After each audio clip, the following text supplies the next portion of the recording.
South Africa is a country of breathtaking beauty and romantic mystique. The sheer diversity of flora and fauna it boasts is close to unparalleled, and still remains the #1 drawcard for foreigners visiting her shores.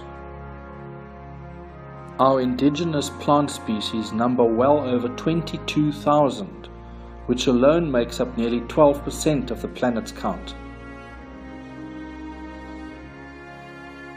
There are over 230 mammal species to be found here, and no less than 175 endemic bird species out of a total count that tops 900.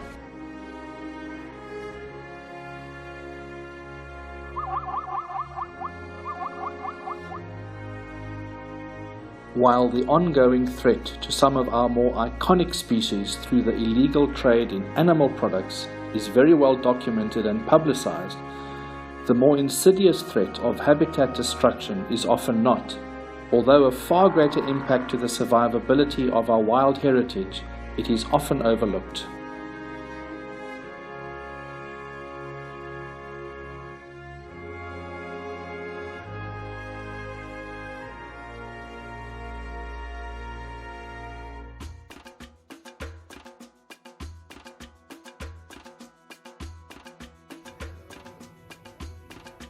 A less known and recognized threat, although equally destructive, is that of alien invader species. Most prevalent of these is alien plant and tree species that have either been deliberately or mistakenly introduced to our shores.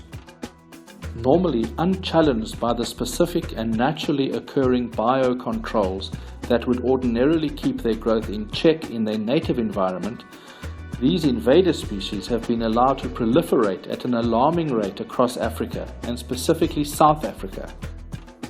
Unchecked, these will ultimately choke out the indigenous plant species, rapidly reducing the available habitat and food source necessary to maintain a balanced ecosystem. Of the four most problematic invaders, 3 are Australian natives, namely the acacia species, Mearnsea and Cyclops, commonly known as black wattle and Port Jackson willow respectively, and the eucalyptus genus in general. The fourth of these is pine family that populates a lot of North America, Europe and Asia. The new owners of Lalibela have embarked on an aggressive campaign to rid ourselves of all alien invader species.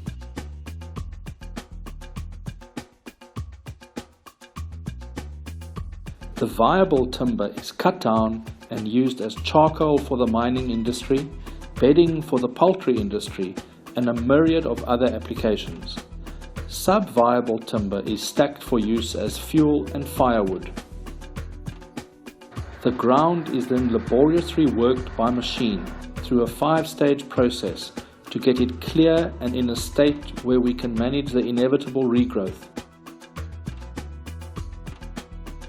A study has shown a mature wattle forest to have up to 70,000 viable seeds per square meter of forest litter, so being able to tackle this problem is a vital part in winning the war. Ultimately, the ground is reseeded to indigenous grasses and reverts to its high-capacity origins as a savanna biome. Besides the conservation value, this initiative at Lalibela has created a lot of much-needed jobs, both directly and indirectly. We at Lalibela are determined to persist with this challenge to not only rid ourselves of this conservation threat, but also to enhance the overall guest experience for future visitors. Our request to you is that you contribute to this initiative by bearing with us through this sometimes unsightly process. The end result will be a triumph for ourselves and hopefully an inspiration to others faced with a similar threat. We are doing our bit, and thank you for allowing us to continue our fight through your valued stay with us on our piece of African paradise. With thanks, the Lalibela team.